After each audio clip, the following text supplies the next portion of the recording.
Is that time, and we'll call to order and start with the pledge. Yeah, boy. Pledge allegiance to the flag of the United States of America and to the republic for which it stands, one nation under God, indivisible, with liberty and justice for all. Okay. If I can't not skip over stuff tonight. Roll call. Osborne, Here. Bentley, Here. Lund, not present. Euler, Here. Kushner. There.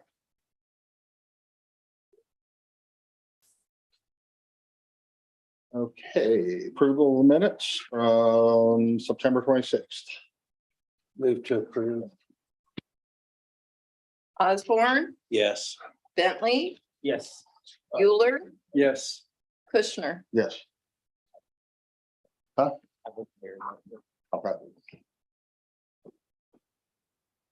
Okay.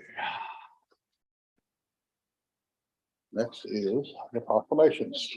Adoption. Adoption of the agenda. Duh. See, I didn't do it. Move to adopt. Osborne, Yes. Bentley, Yes. Euler, Yes. Kushner. Yes. Now we'll move to proclamations. Okay, we have three proclamations this evening. We're going to start off with National Hispanic Heritage Month. And those who are here to represent this can come forward. Is it just you, Erica? I think it's just me. And I hope that we worked on this one word so I can make sure I say it right. Okay. Okay. National Hispanic Heritage Month proclamation for September 15th through October 15th, 2022. Whereas during National Hispanic Heritage Month, the U.S. government celebrates the countless contributions of more than 60 million Hispanic Americans, Latinas, Latinx identifying people to our culture and society. Hispanic Americans are the largest minority group in the United States today, and generations of Hispanic Americans have consistently helped make our country strong and prosperous. And whereas this year's theme is Unidos, inclusivity for a stronger nation, encourage us all to connect with our Hispanic heritage and community. The theme reinforces the need to ensure diverse voices and perspectives are welcomed in decision-making processes, thereby helping build a stronger community and a stronger nation. And whereas the Hispanic American population of the state of Missouri grew 42.6% between 2010 and 2020 U.S. Census, and represents a growing economic purchasing power with a 4.5% population in the city of Warrensburg. And whereas the contributions Hispanic business owners have made to entrepreneurship in the U.S. are indispensable. According to the most recent data from the U.S. Census Bureau, there are 350,000 Hispanic-owned employer businesses across the U.S. with an estimated $463.3 billion in annual receipts, 2.9 million employees, and about $108 billion in annual payroll. Now, therefore, I, Jim Kushner, Mayor, along with the City Council of Warrensburg, Missouri, do hereby proclaim September 15th through October 15th, 2022 as National Hispanic Heritage Month. I call upon all citizens of Warrensburg, Missouri, to observe this month with appropriate ceremonies, activities, programs that celebrate Hispanic heritage, to recognize and honor the many ways that Hispanic Americans have enriched the fabric of our community. I almost made it through everything.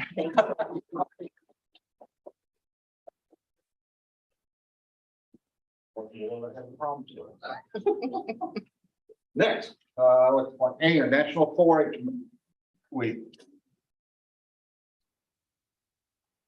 I'll look for 4-H'ers come up.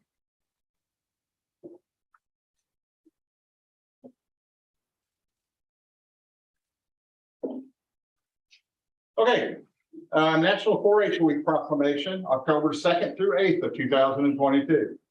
Whereas 4-H is America's largest youth development organization, supporting nearly 6 million youth across the country, and whereas 4-H has helped nearly 1,500 youth throughout Johnson County to become confident, independent, resilient, and compassionate leaders, and whereas 4-H is delivered by Cooperative Extension, a community of more than 100 public universities across the nation that provides experiences where young people learn by doing through hands-on projects in the important areas of health, science, agriculture, civic engagement. And whereas National 4-H Week showcases the incredible ways that 4-H inspires kids to do and highlights the remarkable 4-H youth in Johnson County who work each day to make positive impact on those around them. And whereas 4-H's network of nearly 500,000 volunteers and 3,500 professionals provide caring and supportive mentoring to all 4-Hers, helping them grow into true leaders, entrepreneurs, and visionaries. Now, therefore, I, Jim Kushner, Mayor, along with the City Council of the City of Warrensburg, Missouri, do hereby proclaim October 2nd through 8th of 2022 as National 4-H Week, and encourage all citizens to recognize 4-H for the significant impact they have made and continue to make by empowering youth with the skills they need to lead for a lifetime.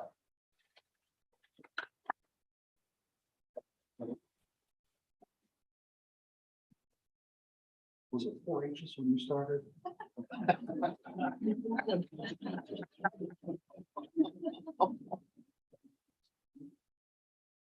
Might as well stay up here, Jeremy.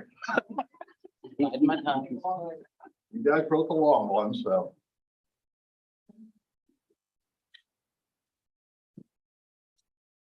Okay, this is the cut and paste one from. Yeah, right. Yes. Next is Fire Prevention Week. October 9th through 15th. I'm not happy about sitting back there. Whereas the City of Warrensburg is committed to ensuring the safety and security of all those living in and visiting our city, and whereas fire is a serious public safety concern both locally and nationally, and homes are the location where people are at the greatest risk from fire.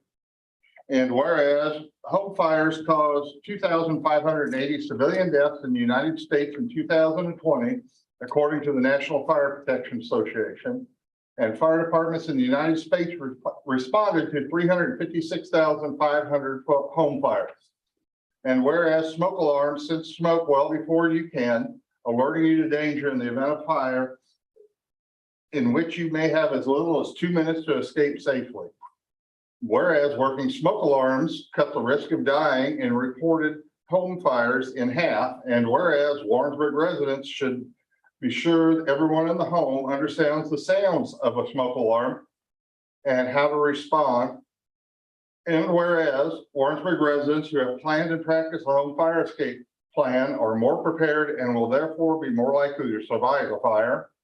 And whereas Warrensburg residents will make sure their smoke and carbon monoxide alarms meet all the needs of their family members, including those with sensory or physical disabilities. And whereas Warrensburg firefighters are dedicated to reducing the occurrence of home fires and home fire injuries through prevention, and protection education. And whereas Warrensburg residents that are responsive to the public education measures are better able to take personal steps to increase their safety from fire, especially in their homes. And whereas the 2022 Fire Prevention Week theme, Fire Won't Wait, Plan Your Escape, effectively serves to remind Warrensburg it is important to have a home fire escape plan. Now, therefore, I, Jim Kushner, Mayor of the City of Warrensburg, do hereby proclaim October 9th through 15th, 2022 as Fire Prevention Week. And I urge all the people of Warrensburg and its surrounding communities to plan and practice a home fire escape plan for Fire Prevention Week of 2022 and to support the many public safety activities and efforts of the Missouri Fire and Emergency Services.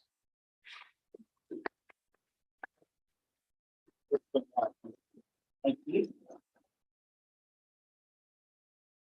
Thank you. It's still, no go.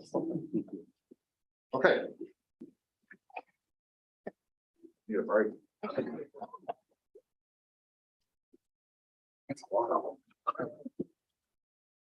Okay. On to item 6, presentation from the Warrensburg firefighters, local 3923 breast cancer awareness month. It's you. Evening, the mayor, city council, appreciate the opportunity to come here. I'll make this as brief as possible. I'm Terry Hill, the president of local 3923. And knowing that this is breast cancer awareness month, we always, for the last 10 to 12 years, we've always designed a special shirt that we wear. We're allowed, thanks to the chiefs, allowed to wear that and show it off and raise some funds, and all those funds go to the local Johnson County Cancer Society here. So tonight, we'd like to present each one of you with one of those shirts so that you can wear them as proudly as we do.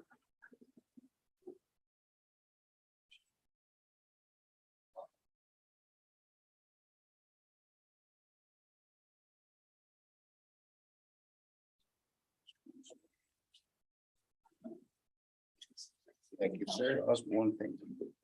Thanks. Thank you. How's Marshall doing? Doing great. Wonderful. Hope we get the same. Oh, thank you. Thank you. Here we go. That's all we got, Mr. Mayor. Okay, thank you. It's a very worthy cause, and I've participated and helped with this for quite some time, and it's always been a popular event for you guys. Okay, number 7. We'll open up public hearings. A public hearing on an ordinance authorizing a conditional use permit for a motor vehicle painting and bodywork facility at 812 East Young. This public hearing is on an ordinance authorizing a conditional use permit for land use 9.400 motor vehicle related service, sales and service operation, motor vehicle painting and bodywork facility in a general business district located at 812 East Young Street in the city of Warrensburg, Missouri. Ms. Carroll. Thank you, Mayor, and to the council. We previously in 2020 at the same location, the council approved ordinance 5595 for the operation of the same land use 9.400. And since that time, a business has begun operating at that location using that conditional use permit. It continues to do so today. The owner of the property, NDS Investments, at this point would like to split the lot that it sits on into 2 lots. That is a plat that you also have on your agenda this evening, which is NDS Industrial. It's a minor plat, so that will come for consideration later in the meeting. If that is approved at a point in the future, then the boundaries of the lot that the original conditional use permit that they currently operate under would be nullified, because those boundaries of that lot will change. So upon approval of that plat, that existing conditional use permit would cease to exist. You would still have a business that would like to continue operating at that location.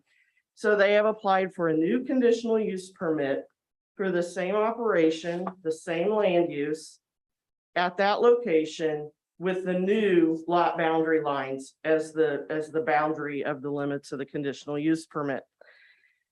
The actual operation at that location is not proposed to change. So they do not propose to enlarge the building, in any way expand the building. Wouldn't change the footprint of the parking. There is an existing there's 2 existing buildings, the one that's on the north end by the highway and one further south on the lot that would be on the other lot. So they are platting 1 building into each lot. That's the desire. They are splitting those 2 buildings and one would go in each lot. The bulk of the parking goes with a conditional use permit, the lot 1. The other property would have an easement and access to use the existing parking and driveway on the east side of the building. So staff has recommended approval of the conditional use permit. The property is located in a general business district. And the area surrounding it should not be negatively impacted by the property continuing to be used in the manner it's been used for the last several months. The conditional use permit does require that preliminary and final site plans be reviewed and approved by the council, or that in the past has been granted the authority to staff to do that. They have submitted that site plan. It is compliant with the city codes. And so staff has been comfortable recommending approval based on the information we've received. We have not received any public comment. We did advertise the hearing this evening in front of council, and at this point have not received any public comment. When we look at the criteria for considering a conditional use permit, several of those are outlined in your ordinance, and a copy of that ordinance has been included in your staff report. As some additional information provided in the staff report, the statement of intent for the general business district is that it is designed to allow general trades and commercial services on major thoroughfares outside of central or neighborhood business districts. To discuss residential. The comprehensive city plan update from 2017 shows this area as high-density residential, though the trend of development for some time has been a mixture of commercial uses. Planning and Zoning Commission did consider this request at their meeting last week. After having a hearing on the matter with some discussion, ultimately, their vote was a 3-3 split with one abstention. So their written vote has been forwarded to you, but they had not made any recommendation in that findings of fact that you've been provided in your packet, because they had a tied vote on that. In summary, staff has recommended approval because the proposal is in keeping with the intent of the general business district regulations and the general trend of development in the area. Proposals in keeping with the intent of the future land use plan. Proposal is located on East Young Street and Arterial Street near the US Highway 50 ramp. And that street is classified and is designed to accommodate traffic that may result from the development of the site. And the surrounding properties are zoned and developed with commercial and motor vehicle use such as heavy equipment rentals. This should not be negatively impacted by the proposal. Staff's happy to answer any questions. The applicant is here this evening if you have questions of them as well. It's on your agenda this evening for a first reading. We will bring that back for second reading in 2 weeks.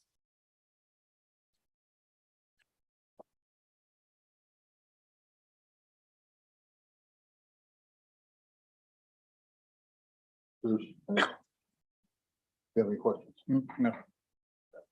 Okay, I got a couple here from the list that we've got here.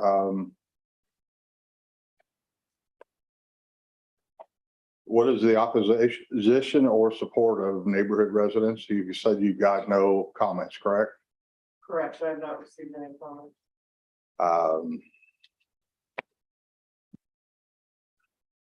Answered most of the questions here that.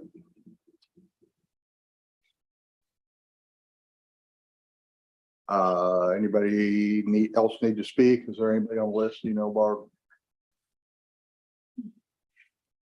Any of the staff want to talk? There's nobody signed up to speak. Okay. Anybody online, Gary? No hands raised. Then if there's nothing else to add to this, the hearing will close. Number 2, 7.2. Public hearing on an ordinance. We will open a public hearing on an ordinance authorizing a conditional use permit for land use 1.330 multifamily apartments, street level in a general business district on the west side of the 1100 block of South Mitchell Street in the city of Warrensburg, Missouri. Barbara? There's also a conditional use permit request, this time for land use 1.330 which is multifamily apartments on the street level in a general business district. The property in question are 9 lots that are on the west side of Mitchell Street, 6 of them being north of Deer Run and 3 of them being south of Deer Run. Earlier this year, you had a request in front of you to rezone those properties to multifamily, and that request was denied. The developer has regrouped and submitted this application for conditional use permit for this land use. The general business district does allow multifamily developments in the general business district if a conditional use permit is approved. And then when reviewing that, if a conditional use permit is approved, staff, the code tells us to use the R4 medium density multifamily requirements to review the site plan that then becomes the conditions of that conditional use permit. Also, as in the last proposal, the applicant has submitted an application for a replat of these 9 lots that would create just 2 lots. So it takes 6 of those 6 northern lots and merges them into 1 large lot. The 3 lots on the south are combined into 1 large lot. So the site plan that they have submitted for consideration to the city with a conditional use permit is premised on 2 large lots, hoping that the plat would be approved. The site plan you have in your packet has been reviewed extensively by staff, and they made many of the comments that we required to be changed. We had some additional follow-up comments, and those are the ones that have been provided in your staff report and are referenced in the ordinance that is in front of you for consideration. It's just on for the first reading this evening. Again, the second reading would be in a couple weeks. When you look at that site plan, there are what appear to be internal streets. Those are not public streets. Those are internal driveways. They are private driveways. The city does not accept them for maintenance. We won't have snowplow responsibilities, anything like that. That will all fall on the owner and developer of the project. But they do look like streets, and they have been sized width-wise to 28 feet. And so that will allow parking on one side of the street.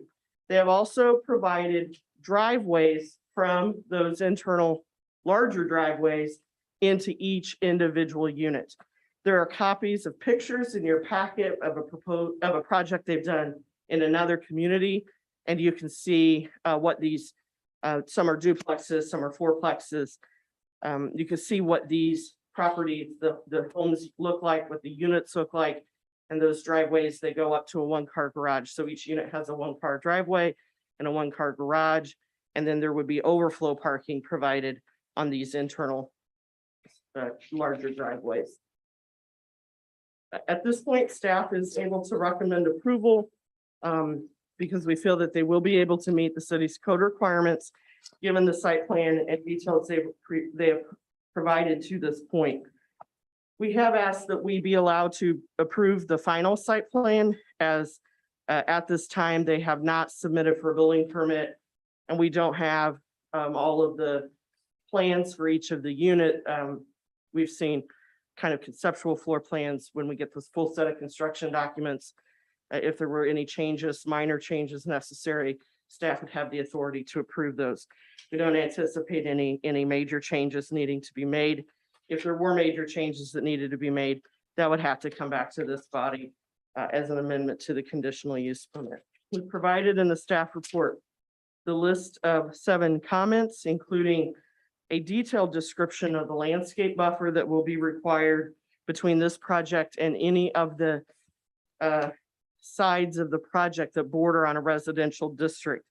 And there are 4 to the north, to the east, and to the west where we'll border on residential. And so there are varying levels of landscape buffer that are required. They have indicated that they will be able to meet those, intend to meet those largely with existing stands of trees that are already on the property. But it was a matter of getting a landscape architect on board fast enough to get those plans together. And so they don't have that for you to look at this evening, but they have made a commitment to comply with that. Staff did receive two public comments. One was emailed to City Hall from Robert Shane at 1403 Charleston Court. He is opposed to the project. Copy of that email is in your packet. Anita Love attended the Planning and Zoning Commission meeting. She resides at 1012 Deer Run, and she is also opposed to the request. Staff has summarized her comments in the staff report. Again, when we look at the criteria for considering a conditional use permit, we look at several factors as outlined in the ordinance, one of those being the intent of the general business district. I read that earlier. I didn't read the last sentence. I'll read that now. To promote infill and sustain the mix of residential developments within the community, certain residential uses are allowed in the general business district subject to conditions. And when we look at the 2017 comprehensive city plan adopted by the city, for those properties north of Deer Run, they show that area as medium density residential, and the properties south of Deer Run is neighborhood commercial.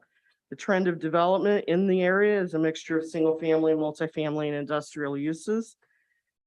Planning and Zoning Commission considered this request last week as well. They had a good discussion about the internal driveways, if there was a need for sidewalks, the age limit of the property, and who they will rent to, the landscaping and stormwater detention requirements. Ultimately, the commission voted 7-0 to recommend approval with two conditions. Those conditions have been included in the ordinance for your consideration. Staff would recommend approval because it is in keeping with the intent of the general business district. The proposed multifamily use is consistent with the medium density residential use shown for this land on the future land use plan in the 2017 comprehensive city plan. And the property is adjacent to Mitchell Street, which is a collector street, and within proximity of East Tail Lake Road and Arterial Street on the adopted major street plan, and both roads would provide adequate access to the site and accommodate a large volume of daily vehicle traffic. I'm happy to answer any questions. I know the applicant and his surveyor and engineer are here as well if you have questions of them. Go ahead. You have anything? One question, what does street level mean in that? Street level, Uh, so it multifamily. means, the land use table of land uses breaks out different types of apartments, mainly because of our downtown central business district, where we wanted to by right allow them on second and higher floors or in basements, Mhm. but not at the street level on that first floor, because we wanted to preserve that for commerce.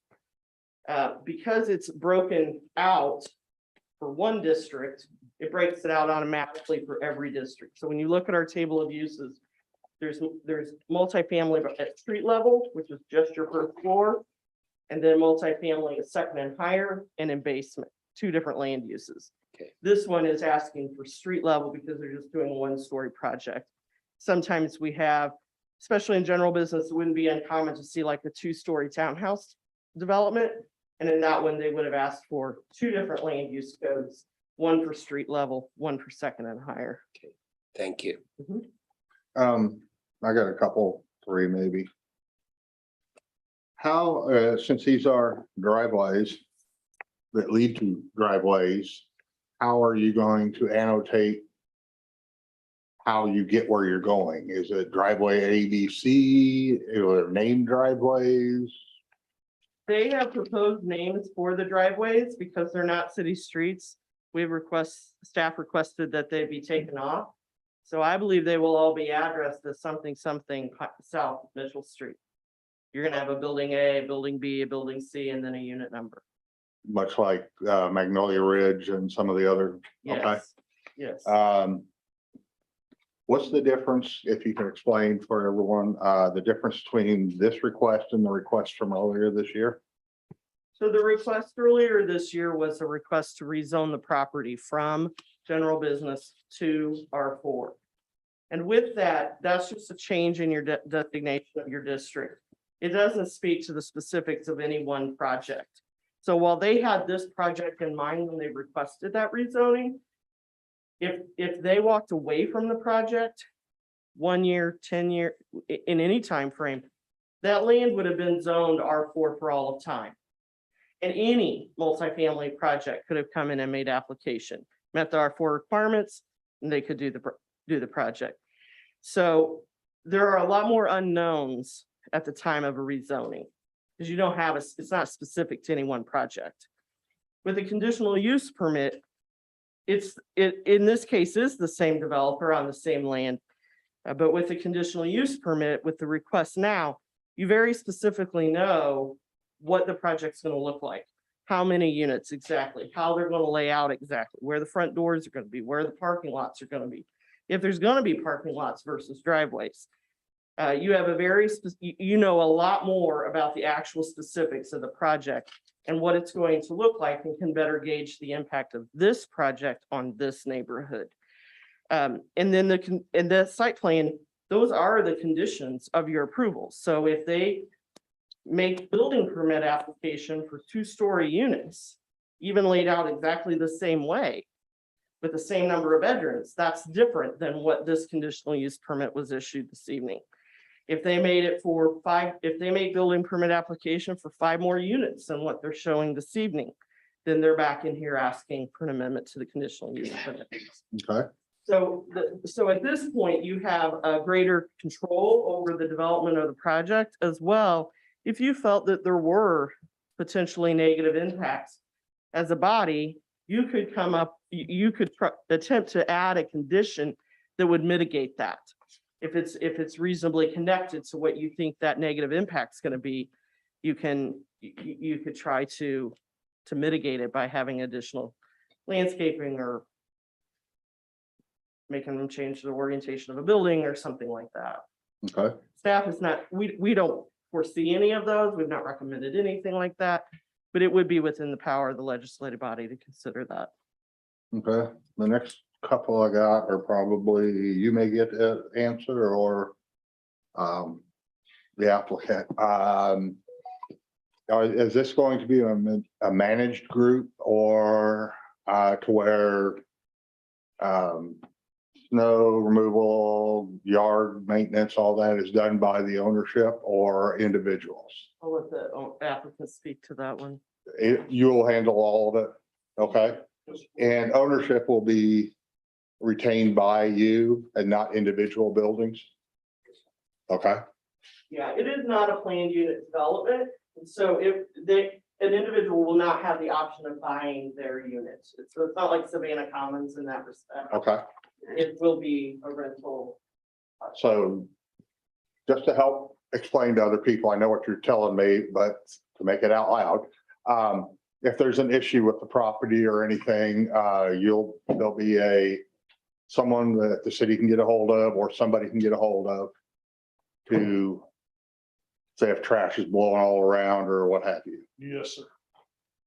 I'm Steve Warder Associates, the engineer on the project. Okay. 127 Northwest Pine Ridge Circle, Parkville, Missouri. And you're correct. This would be, it's all rental, it's all maintained by the ownership. And there'll be a management group or a certain person will be designated for that, but they would answer for all the repairs to driveways, lights.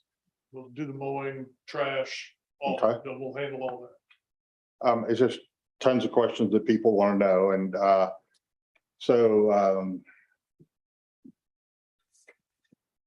lost it. Can I make one point real quick? Yeah. No one on our team was involved in the previous decline zoning back in January. Oh, okay. So we're not any part of that group. And the first time I heard about it was last week on the presentation. And I just didn't pick up on it. But that's nobody on our team is involved in any of that at all. And this is all a 55 and older Okay, restriction that was the question. on the group there, and we'll have covenants Is it income based or is it open market? open. It's open market from that. Okay. That's all I have. Anybody else have any more? I just had a couple.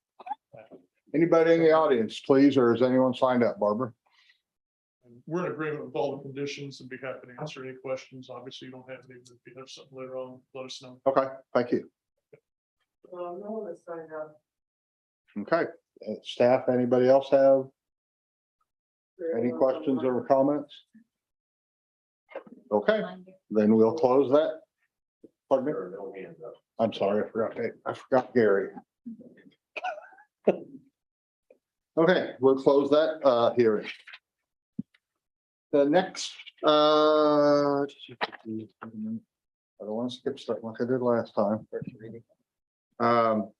First readings of ordinances. These are first readings only. There'll be no action presented on them other than they're being read for the first time. First reading only ordinance. First reading of an ordinance approving and accepting the minor plat NDS Industrial, a subdivision in the city of Warrensburg, Missouri, located at 808 and 812 East Young Street.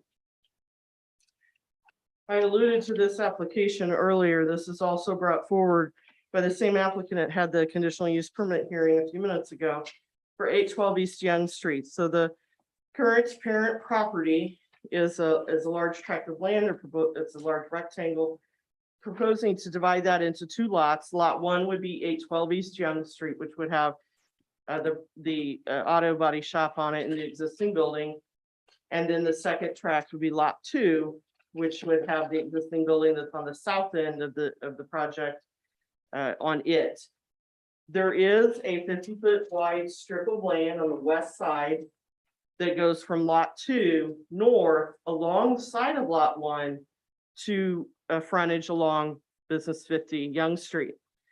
The city requires that every lot in a general business district have at least 50 feet of frontage on a city street. And so that strip of land accomplishes that purpose. However, the intent is to use the existing driveway on the east side of the property that already goes back to that second lot, to continue to use that as the actual access to that second lot. However, because of where the existing building is on Lot 1, there's only 46.5 foot wide strip. So they can't get a 50-foot frontage on the city street. So they put an ingress egress over that existing driveway to allow them to get back to Lot 2 using the existing driveway. But for technical compliance with the ordinance, they provided the 50-foot wide strip on the west side of Lot 1. Staff has recommended approval of the plat as presented. We reviewed an early version of it, and they made changes at that time and resubmitted with this application a plat that met all of our changes. So we are recommending approval as presented. Planning and Zoning Commission considered this at their meeting last week and recommended approval of the plat as presented as well. Myself or the applicants would be happy to answer any questions. Okay. Might as well say that. Gotta get rid of this piece of paper, so I don't get confused. Okay, and number 8.2, first reading of an ordinance authorizing a conditional use permit for land use 9.400 motor vehicle related sales and service operation, motor vehicle painting and bodywork facility in a general business district located at 812 East Young in the city of Warrensburg, Missouri. That's the first reading of this ordinance for this evening. Had the hearing earlier this evening. I'm happy to answer any questions, but our plan would be to put that on for second reading in 2 weeks. Okay.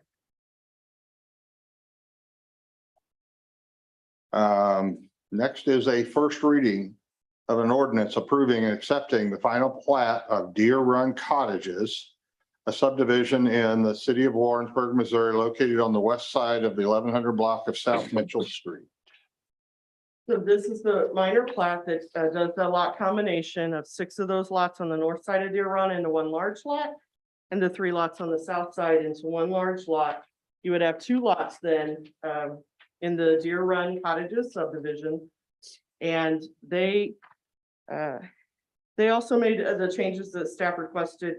We did have some follow-up comments, and so those have been included in your ordinance for consideration. And I believe they are okay with all of those comments. It's just a matter of getting them made in a matter of time. Staff recommended approval with those conditions. The Planning and Zoning Commission considered this at their meeting last week and recommended approval with staff's conditions. I think we covered the details of how the lots be used in the public hearing, but you have any questions about the plat specifically, I'm happy to answer those. Okay. And one more, first reading of an ordinance authorizing a conditional use permit for land use 1.330 multifamily apartments, street level in a general business district on the west side of the 1100 block of South Mitchell Street in the city of Warrensburg, Missouri. You also had a public hearing on this a few minutes ago. If there's any new questions, I'll be happy to answer those. Okay. Number 9, there are So 8 mayoral appointments to various boards and commissions. Do we need to read all of them out loud, Doug? You don't have to unless there's a request that they need to individually. Okay. Does anybody want to adopt it as whole or individually? Move to approve all appointments. Osborne, Yes. Bentley, Yes. Euler, yes, Kushner. Yes. There'll be more next meeting. good. Mhm. I was working Bird Fest. Yes, you were. I got a couple. I even got Mr. Holmberg coming back. Okay, parents is not listed. Yeah, it would be one of you two. I don't think there's anything, Andy, but if you would please.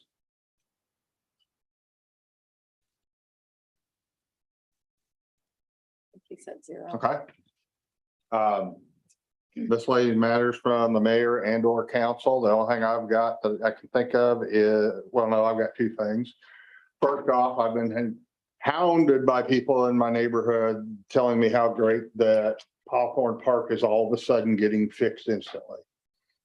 The contractors there daily, people tell me about their progress of the park daily.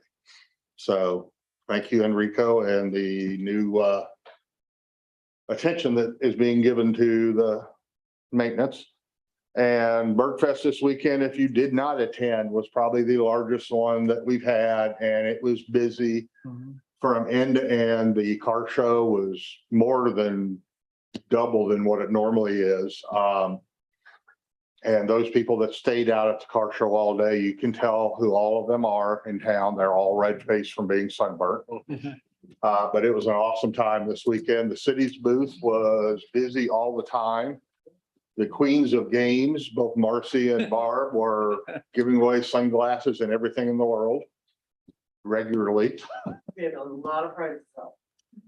So thanks for all the staff that did that, worked with that and did that. And again, thanks for the staff, everyone. If you pass on to everyone that helped, PD, fire, public works, everybody that helped get things ready like every year.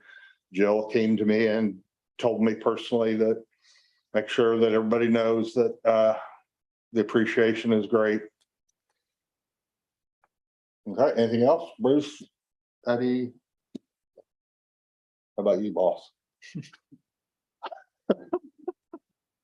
Okay. Marcella, finance report. The director's finance report is the preliminary numbers for year end for 22 for revenue pieces, and the sales tax numbers are still coming in higher than what they were projected. So there'll be adjustments for audit, just as a reminder, but there will be minor adjustments. So Okay. You don't have the final for carryover for the GF from no, we 22 won't yet? have final numbers until audit adjustments are completed by the audit firm. Okay, I just curious. I couldn't remember. I can give you preliminary numbers, but next time. Okay. And city manager report. I'm gonna open it up to the department directors before Enrico and I do our quick presentation. Remind everyone they're standing between council and the chief's team.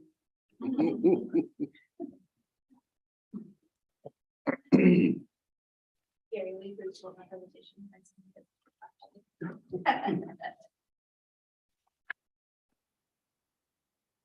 It says Enrico. He's gonna follow me. Good evening, Mayor and City Council.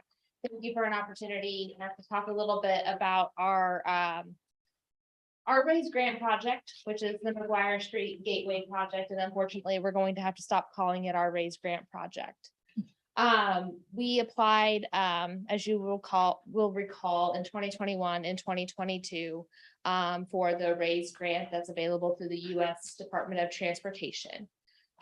That was a very large project. It's about a $35 million project. We were looking to get about $25 million from the federal government, which we would match with our local dollars that the taxpayers approved in April of 2021 for street and road improvements, including bridges, including sidewalks, and any kind of stormwater improvements that would be associated with street improvements. We met with the U.S. Department of Transportation regarding our application that we put forward. We got very good reviews. There were approximately 300 applications that were forwarded to the Secretary of Transportation's desk. Only approximately 160 of those were approved. Ours was one that was forwarded to his office. We got you'll recall last year we were highly recommended. This year we were highly rated. And we received a project of merit status. However, it is a very competitive grant process. Unfortunately, we do not have time to reapply for the 2023 raised grant process. We did not hear anything in that conversation that we had with the Department of Transportation that gave us any kind of assurances that if we were to reapply and if we were to address some of the concerns that they had, that we would be any more successful than we have the last 2 years. You all have heard our finance director, Marcella McCoy, talk about how important it is. We have already issued those bonds. We've issued 5 million in 21, and we issued another 12 million in 22. And how important it is when we issue those bonds to be able to demonstrate that we have a reasonable expectedness to spend down those funds in a timely manner. So talking with bond counsel, we need to spend at least 85% of that within the first 5 years. They would like to see us spend it down a little bit quicker. So they want to see 30% in the first, 60 in the second, and then 85 by the 5th year. And so they understand why we haven't spent any down now, but they are wanting to see us start to spend those funds down. Additionally, when we issued those bonds, interest rates were very low. However, interest rates have increased, and we have to be very careful that we do not earn any income on these bonds, or else we will have to pay that money back. So we are, that is what our presentation is about this evening, is kind of talking about how we are going to accomplish what we need to do with the McGuire Street corridor. I think we gave an expectation to voters when we talked about if we go out for this money, we will address the McGuire Street corridor.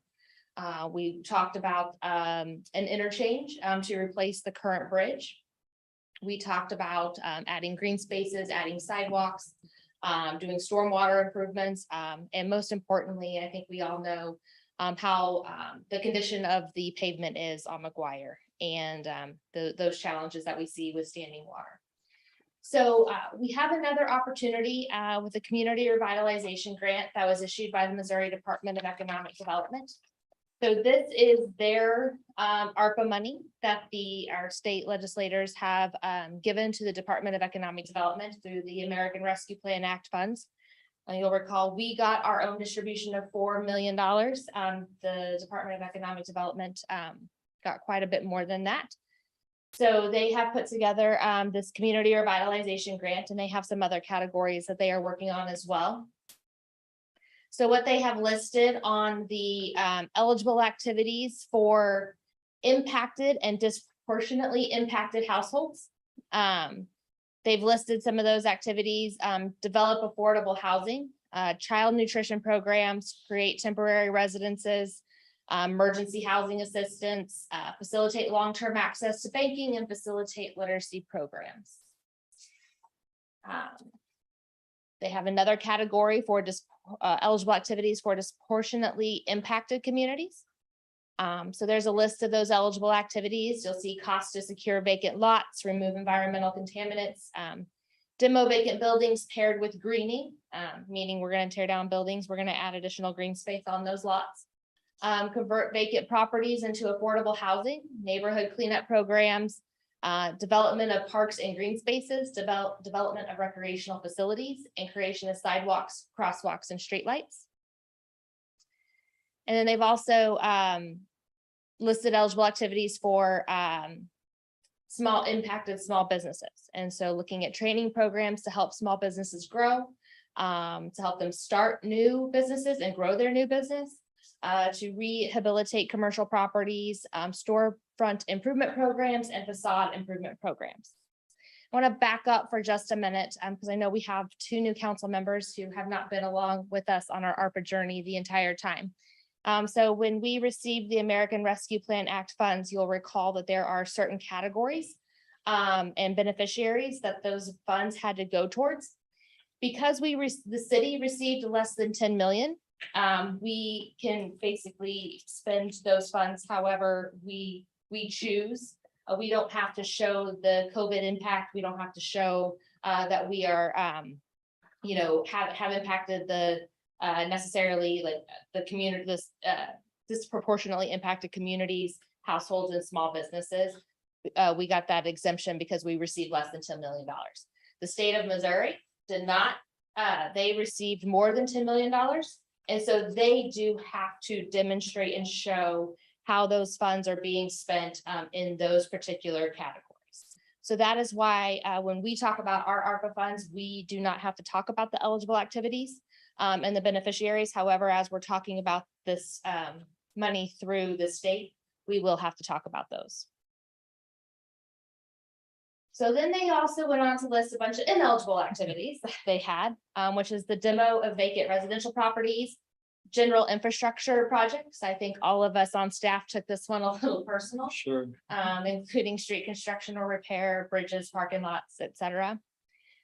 Construction of correctional facilities, large capital expenditures intended for economic development, general economic development or workforce development activities, programs providing grants to small businesses, debt service program or projects undermining efforts to stop the spread of COVID-19, and projects otherwise eligible for funding under other ARPA programs available through the state.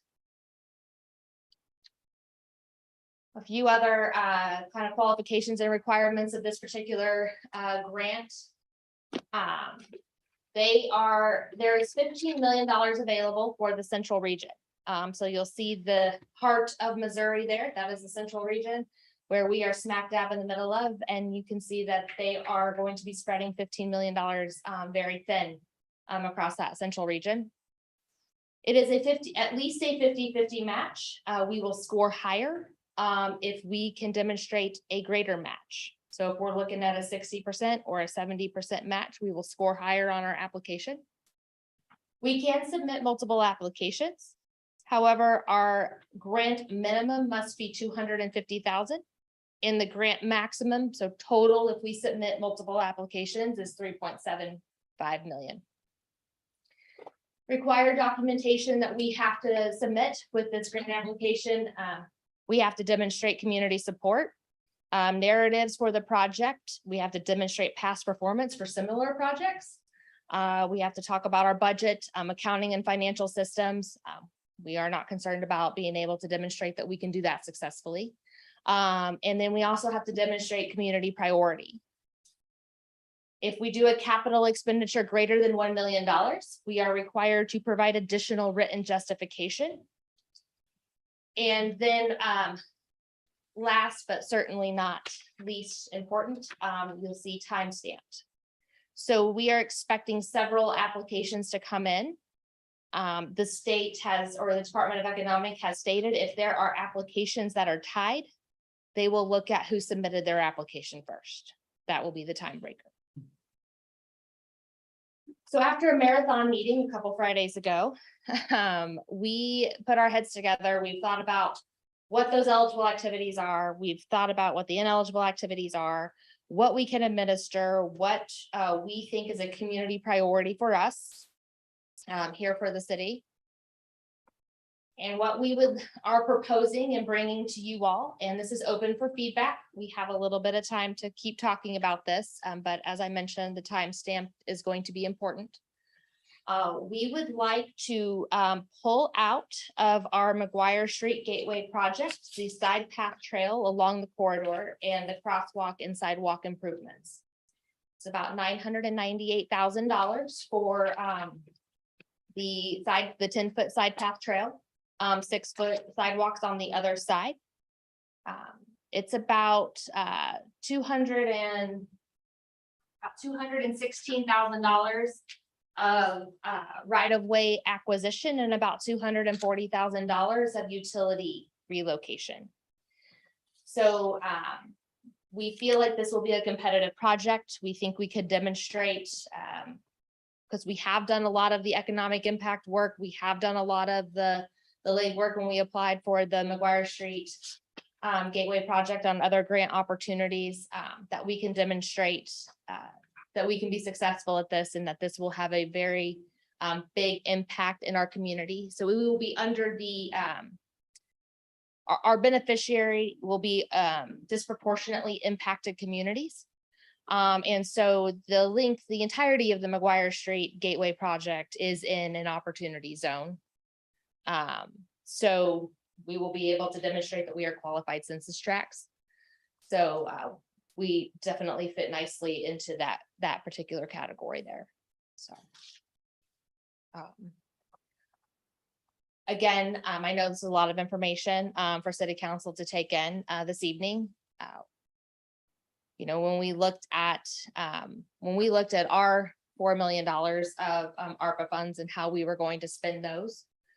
One of the things that we talked about is how complicated it would be to try to administer any kind of grant program where we had subrecipients, because they will still be subject to all of those federal purchasing requirements and following those. And then with them listing eligible activities of having those facade improvement programs, but then turning around and saying that we cannot have programs that provide grants to small businesses, it seems a little contradictory. You know, our biggest needs truly are those general infrastructure projects. But this one, I think fits very nicely in that creating recreational facility in that side path trail. It is a sidewalk and it is a crosswalk improvements on the corridor. Yes, Councilman Wheeler. Can you tell me where it starts and ends? Where does this, what's the length of the trail? I don't know. Yeah, so we'll still have to work some of that out because, you know, as we're kind of taking our very large project and as we start to downsize that and scale that to fit our budget. Originally, the side path trail was going to connect the McGuire Street corridor to Hawthorne Park. And then it actually goes the full length of the McGuire Street corridor. So it would actually go all the way to the university. And then even extend past there. That's the goal. This $998,000 that gets us from Young Street to Broad Street. So it's a significant portion of the McGuire Street corridor. Again, as we start to tackle other areas of the McGuire Street corridor and what we want to do there, we might be able to go a little bit further north up to the interchange. And as we continue having those conversations with MoDOT and talking about how we're going to tackle that, since we did not get our federal money that we had hoped for. And then also we know that money that we did get approved is not going to be enough to go all the way to DD on McGuire. So getting this money through the Department of Economic Development, that helps us stretch our dollars a little bit that we know are going to be limited and our resources are going to be limited, and knowing that we have a very large scope. When it says side path, is that biking, walking, or just? So Both. the intent, Yeah, so the intent is it's a 10-foot side path trail. And as we talked about, putting that first project together, that first application, the McGuire Street is so narrow, and even if we were adding lanes and we are trying to add capacity on McGuire Street, and the right of way is also very limited. So we felt as though, and our recommendation of our engineers at the time was, let's not worry about putting bike lanes on McGuire. Let's just take them off. Let's build that 10-foot side path trail, so that will accommodate bicycles, pedestrians, mobility devices. Non-motorized devices mostly. Yeah, but no lawnmowers. You don't want to ride on McGuire anyway, I can tell you. Yeah, and so we do think though that 10-foot side path trail will encourage folks to ride their bike and to use that corridor. Mhm.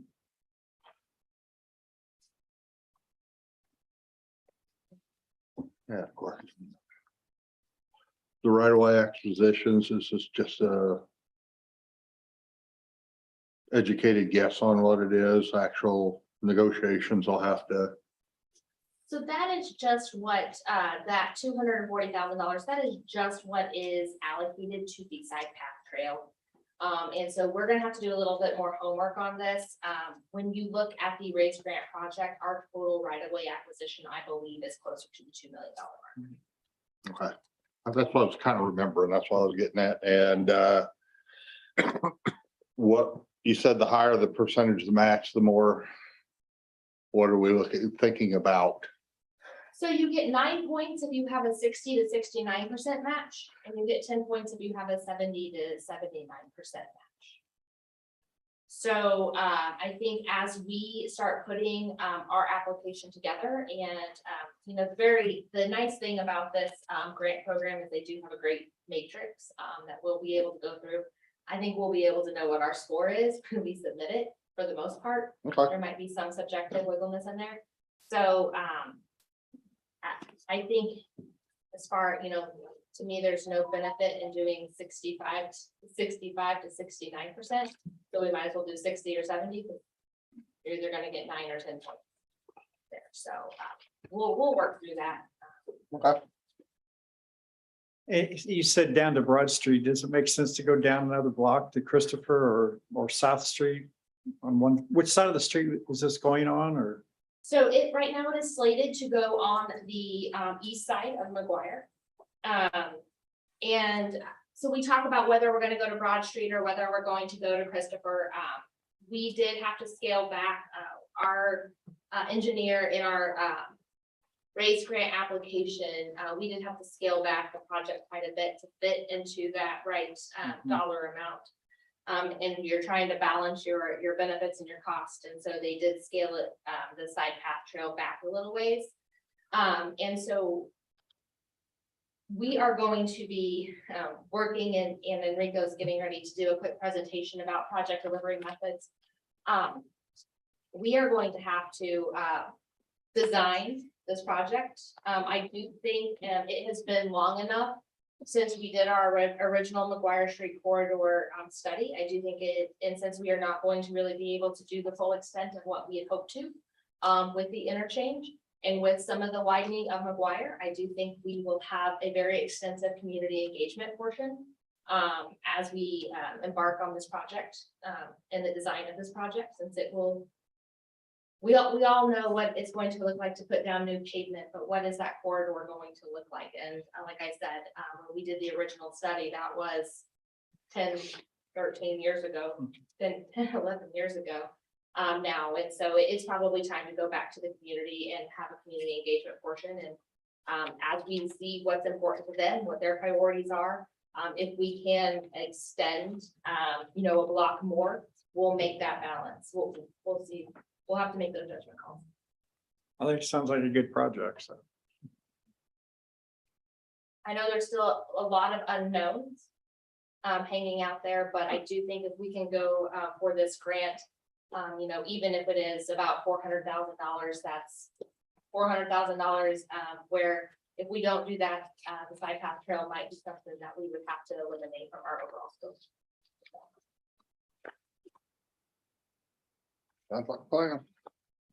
Let me know in the next week or so if you all have any, change of, any additional thoughts or, anything else you wanna, offer to staff as we move forward with this, but we will be looking at,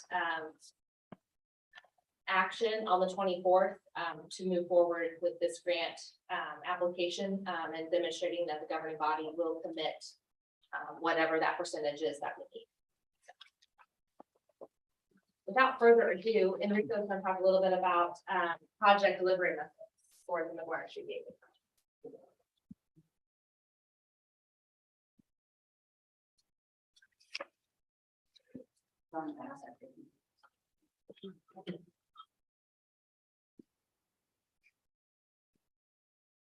Good evening, Mayor and Council.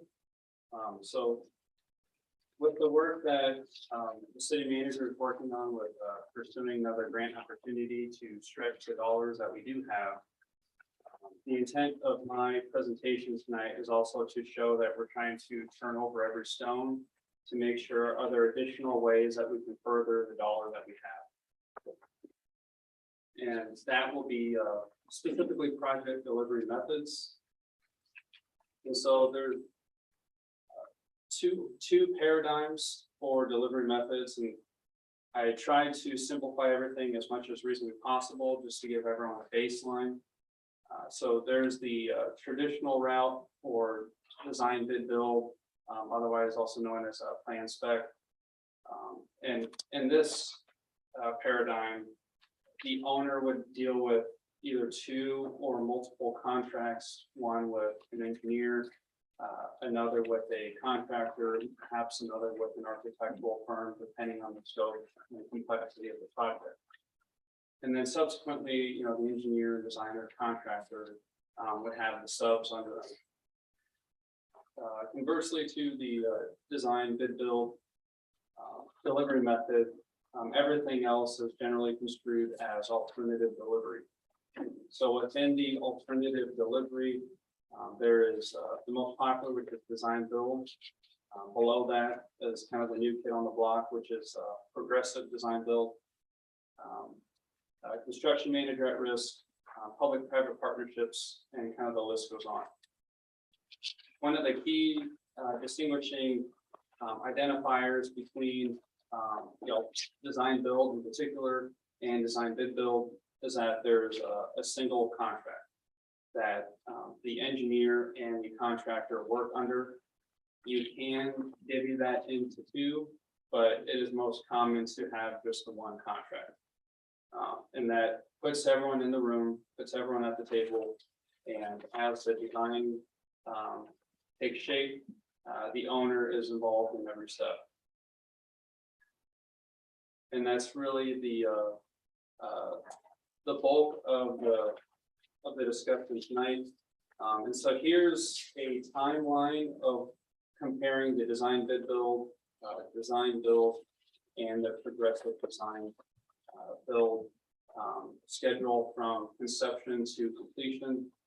And really what I want to highlight here is that on the design build and comparing it to the progressive design build and the design bid build is that for the design build, any option, the design will have an overlap with the construction.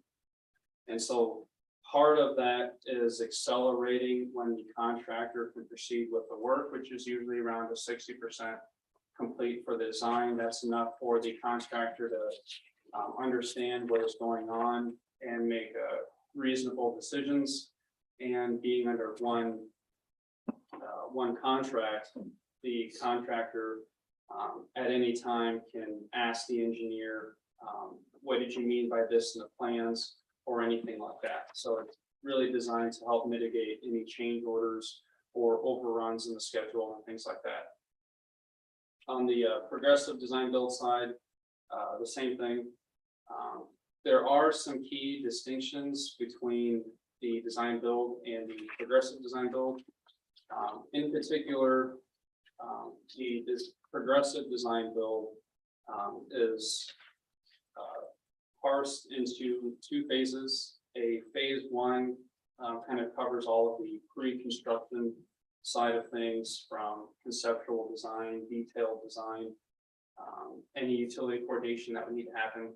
And then the phase two is the actual construction.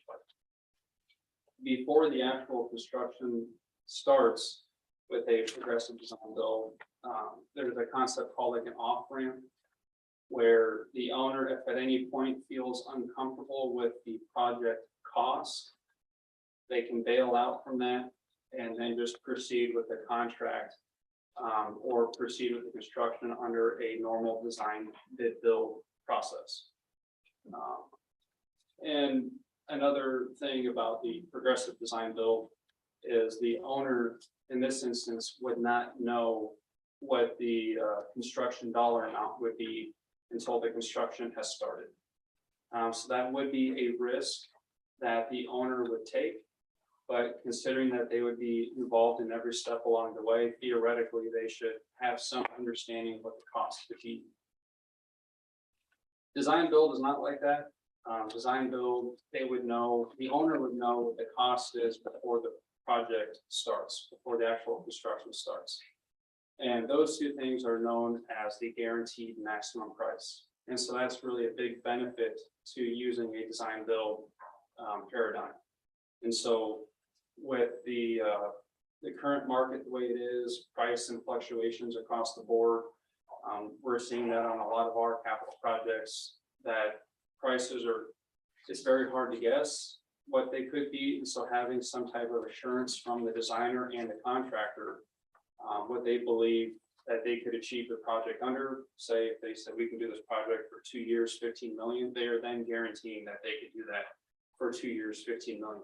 And so then any overrun that was not owner initiated, they would have to eat. So that is a way to mitigate any risk by doing a design build route versus the design bid build, where the owner is going to assume a lot of that risk. So here's some pros and cons, again, very high level. But some of the pros for design build is that, and I apologize, there's some industry jargon here, but there's a higher degree of value engineering. Value engineering really means planning of the project, conceptual design of the project, detailed design of the project, utility coordination, things like that.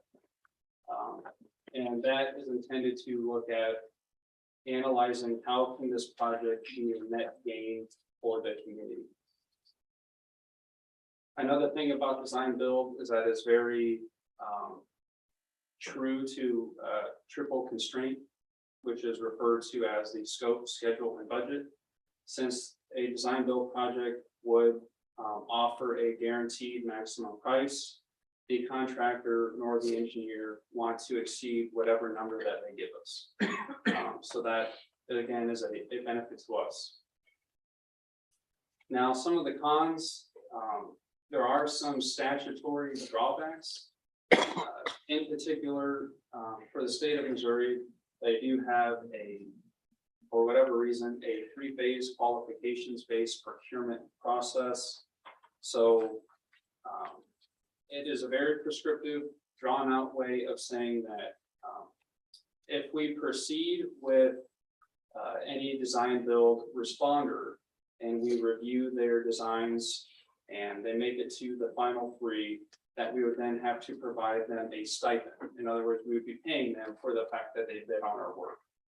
And so per the statute is that it's no less than 1/2 of 1% of the total project cost should be the stipend for those responders. I never heard of that before, but that is what the statute says. In addition to the progressive design build and the design build, another key difference between the two of them is the design build is qualifications-based procurement. Progressive design build is a best value process procurement. And so the best value takes into account qualifications and costs. Because the state statute does say that it has to be qualifications based. Progressive design build, we may be precluded from going that route. I would definitely get with Doug to kind of go over that. But Otherwise, that's kind of the high level of the pros and cons of utilizing a design build. And then here are some trends in data that the DBIA, the Design Build Institute of America, it's kind of a think tank and professional body that standardizes best practices, provides contracts for owners and contractors to use. What they've seen in analyzing projects from, I believe the report said 1998 to 2018, that those that have utilized design build, they saw a 30% construction speed. It was reduced by around 36%. 44% of all projects have utilized design build as their delivery choice, and there was a 12% cost savings. So it would be the recommendation of staff that we consider utilizing a design build approach, just for the assurance of having the guaranteed maximum price built within it, that it could provide some assurance for us. So that's all I have, and I'll see if any questions. Do you need anything from us tonight? No, just Okay. consider it. Yeah, no action required on this evening. If we do have to deep dive into looking into the Warrensburg corridor, if we do determine that our recommendation is going to be design build, we just didn't want that to be the first time you all were hearing of it. Some of these pros and cons laid out, we just wanted to start the conversation. No, sounds good.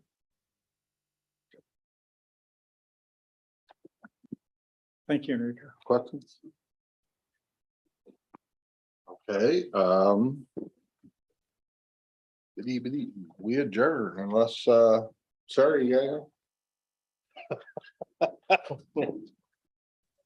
Okay, we're adjourned. Anybody know the score? I think Jim just checked. Oh, No.